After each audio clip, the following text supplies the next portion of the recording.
ఇక్కడ వచ్చిండే వాళ్ళు పెద్దోళ్ళకి చిన్నోళ్ళకి అందరికీ అన్న వాళ్ళకి అక్క వాళ్ళకి అందరికీ ధన్యవాదాలు, నమస్కారాలు. నా పరిస్థితి అయితే ఎలాగుండిందంటే మా ఇంటి ఆయన కాలం అయ్యి 11 సంవత్సరం అయ్యింది. 11 సంవత్సరంలో వచ్చి నేను నా 3 పిల్లలు, మా ఆయన వచ్చి తాగేసి పనికి వెళ్ళినాడు. పనికి వెళ్ళిన తర్వాత తాగేసి బైక్లో వచ్చి యాక్సిడెంట్ అయ్యి చనిపోయినాడు. చనిపోయిన తర్వాత నా పరిస్థితి అయితే చాలా దారుణంగా ఉండిండేది. నేను పనికి వెళ్తా ఉంటే 3 పిల్లలకి సాకేకి చాలా కష్టంగా ఉండింది. 300 కూలిపోతే 200 రూపాయలు పిల్లలకి చూసుకొనికి 100 రూపాయలు పెట్టుకోనికి నాకు చాలా కష్టంగా ఉండిండేది. అప్పట్లో నేను ఎలా బాగుపడాలి, నాకు ఎవరు లేదు, తల్లి లేదు, తండ్రి లేదు, భర్త ఉండిండేది కాలం అయిపోయినాడు. నా కష్టం చూస్తే చాలా దారుణంగా ఉంది. నేను ఎలా బతకాలి అనేసి నేను దేవునికి ఏడుకున్నాను. ఎలాగంటే నా పరిస్థితి ఎందుకు, నా 3 బిడ్డలకి నేను ఎలా సాకాలి, నేను ఎలా వాళ్ళకి ముందుకు సాగించాలి అనేది చాలా కష్టంగా ఉండింది. నాకు అలా కష్టంగా ఉండిండేదానికి ఇక్కడ ఫ్రీ ఫోర్ తరపున ఈ బంగార కుటుంబం తరపున వచ్చి ఇక్కడ మా ఊర్లో నంద్యాల తాండా ఆ తాండాలో వచ్చి రామకుప్పం మండలం మాకు వచ్చి ఈ కుమారన్న, మా బంగారమిత్ర కుమారన్న, మేడం పేరు వచ్చి సైదావి మేడం, ఇంకొక సార్ పేరు మర్చిపోయినాను తెలియదు, వినాయక సారు, ఇంకొక సారు, 3-4 సార్ల గురించి నా కష్టము చాలా దారుణంగా ఉండిండేది. కింద పడిండేదానికి నాకు కింద ఒక స్థాయిలో చెయ్యి ఎత్తి నాకు నిలబెట్టే అంత స్థాయి వాళ్ళు చేసినారు. వాళ్ళకి అందరికి ధన్యవాదాలు, వాళ్ళకి నమస్కారాలు.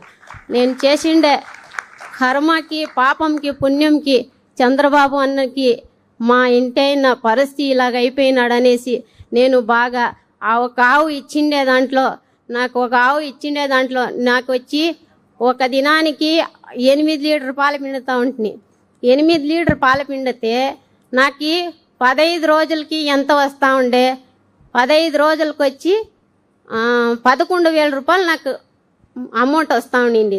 11,000లో వచ్చి నేను 2,000 రూపాయలు 15 దినాలకి 2,000 రూపాయలు, 2,500 రూపాయలు నేను వచ్చి భూసక్క అని ఖర్చులకి ఎత్తుకుంటా ఉంటుంది.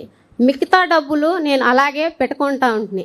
నా బిడ్డల పరిస్థితి ఎట్లా ఉంది, నేను ఎలా చూడాలి, నాకు ఎవరు లేదు అనేసి పక్కన పెట్టేసి దాంట్లో ఇంకా యాదో నాకు అమ్మఒడి డబ్బులు వస్తూ ఉండే, పిల్లలకి నాకు పింఛన్ వస్తూ ఉండే, అవి అంతా కూడబెట్టి నేను ఇంకొక ఆవు కొన్నాను. ఇంకొక ఆవు కొని ఆ ఆవు వచ్చి ఇంకొక ఆవు వచ్చి సూట్ అయ్యింది. మళ్ళాక ఈ ఆవు కొన్న తర్వాత ఆవు తీసుకొని వచ్చినప్పుడు ఆవు కూడా సూటి ఉండింది. ఆ 2 ఆవులు వచ్చి ఇప్పుడు పేయి దూడ వేసింది. ఆ పేయి దూడు ఇప్పుడు వచ్చి 4 అయింది. నాకు ఈ 4 వచ్చి నా బిడ్డల భవిష్యత్తుకి, నా ఆడబిడ్డల జీవితానికి బాగా చదువుపిచ్చి ముందుకు సాగించి ఒక స్థాయిలో నిలబెట్టాలి. నేను ఒక ఆడది నలుగురిలో భవిష్యత్తు పెట్టుకొని నా బిడ్డలకి ముందుకు సాగించి ఒక స్థాయిలో నిలబెట్టాలి అనేసి ఒక ధైర్యం చేసుకొని నేను ముందుకు సాగుతూ ఉన్నాను. మీకు అందరికీ ధన్యవాదాలు, చంద్రబాబుకి ధన్యవాదాలు. ఒక తల్లి ఒక్క సెకండు, ఈవిడికి బంగారు మిత్ర ఎవరు? బంగారు మిత్ర నువ్వేనా? పైకి రా. ఇప్పుడు ఆవిడ యొక్క వివరాలు ఏంటి, నువ్వేం ప్లాన్ చేసావు? P4 కింద అమ్మాయికి, నువ్వు అమ్మాయికి పెట్టుకో, అమ్మాయికి వాడికి అమ్మాయికి దగ్గర నువ్వేం ప్లాన్ చేసావు? ఆ ఫ్యామిలీ గురించి ఎంతమంది ఉన్నారు, వాళ్ళ ఆస్తి వివరాలు ఏంటి నీ అవగాహన ఏంటి బంగారు మిత్ర పైన? సార్ మొదటగా మనము దగ్గర పెట్టుకు గట్టిగా మాట్లాడు, ఫ్రీగా మాట్లాడు. సార్ మొదటగా మేము జననాయకుల్లో అర్జీ పెట్టుకున్నాం సార్. నేను చాలా నిరుపేద కుటుంబం నుంచి వచ్చాను సార్. తర్వాత నాకు బంగారు మిత్రగా అవకాశం వచ్చింది సార్. నాకు మొత్తం 94 కుటుంబాలు ఇచ్చారు సార్. ఈ 94 కుటుంబాల్లో ఈ జయమ్మ చాలా పేదవాళ్ళు సార్. భూమి లేదు సార్, ఏదో చిన్నగా గుడిసేసుకోండి సార్. మళ్ళీ ఆ అమ్మకి పిలిపించి నేను మా సైదా మేడము వినాయక్ సార్ మేమంతా వేసి ఆమె వివరాలన్నీ కనుక్కొని అవంతా చేసినాం సార్. మళ్ళీ FDP ప్లాన్ చేశాను sir. First family development plan sir. ఇప్పుడు ఫ్యామిలీ డెవలప్మెంట్ ప్లాన్ చేసావు. అవును సార్. నీ పేరేంటమ్మా? నా పేరు జయమ్మ సార్. జయమ్మ. ఎంతమంది పిల్లలమ్మా? 3 మంది సార్. 3 పిల్లలు. ఏమేమి చదువుకుంటున్నారమ్మా? బాబు వచ్చి సెకండ్ ఇయర్ అయిపోయినాడు సార్. ఇంటర్మీడియట్ సెకండ్ ఇయర్ అయిపోయి మనం ఉండేది కష్టంగా ఉన్నాయమ్మా, 2 ఆడబిడ్డలకు చదువుపించుకోవాలి, నేను యాదో ఒకటి చేసుకున్నాం. వద్దబ్బా, నేను యాదో కూలే చేసి నీకు చదువుపిస్తాను, చదువుకో అంటే నీ ఒంటరి జీవితం, నీకు ఎవరు తోడలేదు, నేను ఎక్కడన్నా దూరంగా వెళ్ళిపోతే ఒంటరిగా ఎట్లా ఉంటావు ఇంట్లో అనేసి బాబు వచ్చి JCB డ్రైవర్గా నేర్చుకుని పోతా ఉన్నాడు సార్. అదేమ్మా తప్పు చేస్తున్నావు. ఇంకొక పాప వచ్చి 9వ క్లాస్ చదువుతుంది సార్. ఇంకొక పాప వచ్చి 6వ క్లాస్ చదువుతుంది. ఇక్కడ కస్తూరిబాయి స్కూల్లో వేసినాను సార్ 2 పాపకి. ఇప్పుడు ఇక్కడ మెగా చూడయా మిత్ర, బంగారు మిత్ర, ఇక్కడ నేను చెప్పిన ఆదేశం ఏంటంటే వాళ్ళకు 3 పిల్లలు, ఆవిడికి ఏమీ ఆస్తి లేదు, భర్త చనిపోయాడు. ఒక అబ్బాయి ఇంటర్మీడియట్కి వచ్చాడు, ఇంటర్మీడియట్ అయిపోయింది. 2 ఆడపిల్లలు ఉన్నారు. 3కి ఆవిడికి వితంతు పింఛన్ వస్తుంది కదమ్మా? వస్తుంది సార్. వితంతు పింఛన్ 4000 వస్తుంది సార్. అట్లే డిజేబిలిటీ పెన్షన్ కూడా ఒకటి వస్తుంది సార్. ఆ ఇంట్లో డిజేబుల్డ్ పెన్షన్. పాప వచ్చి కాలిపోయింది సార్, ఒళ్ళంతా కాలిపోయింది. ఒళ్ళంతా అమ్మాయికి కాలిపోయింది. కూడా పెన్షన్ వస్తుంది. పాపకు వచ్చి నేను రోయా హాస్పిటల్లో పోయి 6 నెలలు సార్ ఒకటే బాధపడినాను. 3.5 లక్ష అయింది. అక్కడే పక్కలో ఉండేవాళ్ళు పెద్దోళ్ళు చిన్నోళ్ళు నా పరిస్థితి చూసుకొని వాళ్ళు యాదో డబ్బులు ఇచ్చినారు. కొద్దిగా యాదో నేను అట్లా బాధపడి నాలో చేసి కొద్దిగా ఇచ్చినాను. మళ్ళాక మా ద్వారా నువ్వు బాగుండేనప్పుడు ఇస్తూ అమ్మా అనేసి వాళ్ళు నాకు కష్టం చూసి బంధువుల్లోనే కొద్దిగా అట్లా సహాయం చేసినారు సార్. అదేమ్మా, ఇప్పుడు నేను మీకు చెప్పిన ఆదేశం ఏంటంటే మీరిద్దరు 3 పిల్లలే ఆస్తి. ఆ 3 పిల్లల్ని భూమి లేదు, గుడిసిల్లు ఆవిడ కూలి చేసుకుంటా ఉంది. మీరు ఒక మంచి పని చేశారు, ఒక ఆవును పట్టించారు.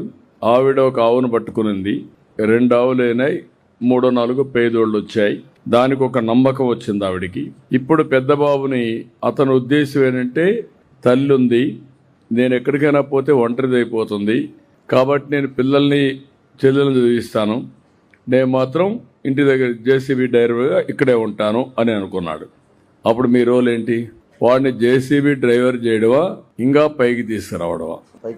ఇంకా పైకి తీసుకురావాలి, అంతేనా? అందరి అభిప్రాయం అదే. చేలి పైకి ఎత్తండి. అది మీరు ఫెయిల్ అయ్యారు. చారిటీ మీరు చేశారు, మధ్యలో ఆపేశారు. వాళ్ళకిచ్చిన మన మిత్ర, బంగారు మిత్ర వాళ్ళకి చెప్పాల్సింది ఇది మీరు మానిటర్ చేయాలి. ఇంకొక 4-5 ఏళ్లుగానే ఆ పిల్లవాడిని చదివి ఇచ్చేస్తే వాడు జీవితంలో బాగుపడతాడు. అతను ఒక రోజున మార్గదర్శిగా తయారై 10 కుటుంబాలకు సహాయపడే స్టేజ్కి వస్తారు. అది మీరు చేసి ఉండాల్సింది. ఇప్పుడైనా మించిపోయింది లేదు, అది మీరు చేయాల్సిన అవసరం ఉంది. సార్ నా ప్రాణం ఉండే వరకు నా 2 బిడ్డలకు కానీ నా 3 బిడ్డల్లో యాదో ఒక జాబ్ చేయాలనేసి నేను అందరిలో దేవుని దగ్గర నేను కోరుకొని ఉన్నాను సార్. నా జీవితం ఉండే వరకు యాదో ఒక జాబ్ చేపించాలా.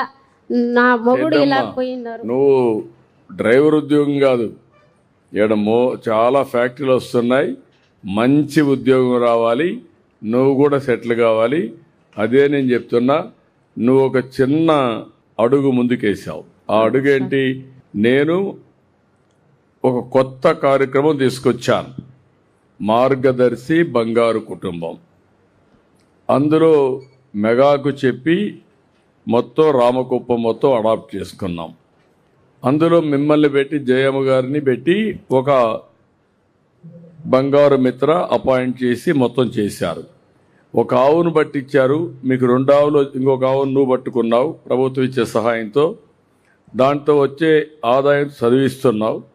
ఇంకొక అడుగు ముందు పడింది, 4 దూడలు వచ్చాయి.